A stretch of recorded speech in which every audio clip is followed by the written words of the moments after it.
Minutes, dates, and events can sometimes seem unconnected, but when examined closely with records, documents, and transcripts, the dots connect to paint a picture. Unless those dots are manipulated by outside influences, then they are forced to become an unwilling accomplice instead of a reliable witness. In Mackenzie's case, each event lay like a brick, building a wall that kept the truth out and corruption in. This is part 2, the clock, the calendar, and the conspiracy.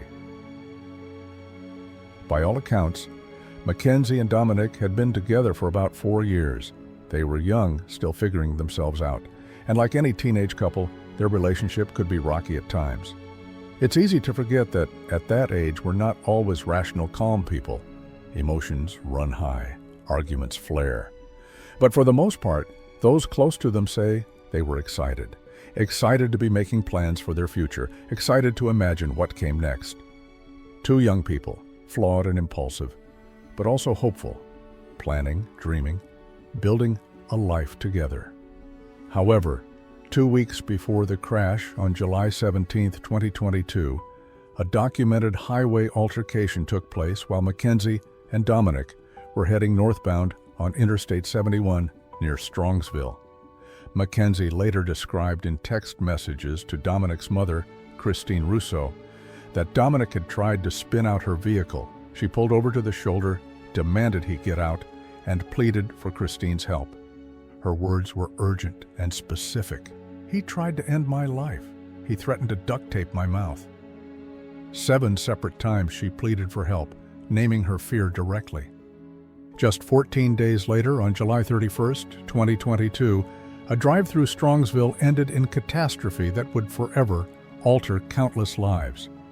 Mackenzie Sharilla behind the wheel, Dominic Russo in the passenger seat, their best friend, Davion Flanagan, seated in the back.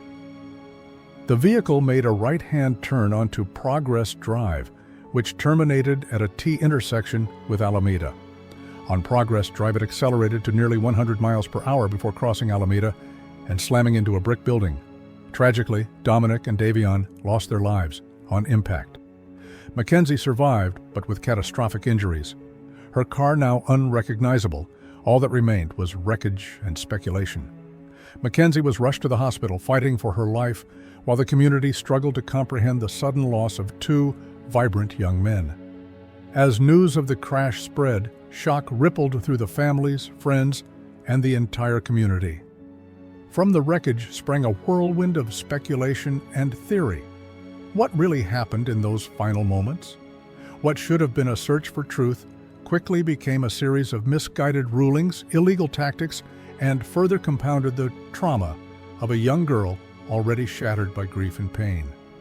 In October, Christine Russo, Dominic's mother, and his brother Angelo spoke to police, their voices helping to shape what the case would become.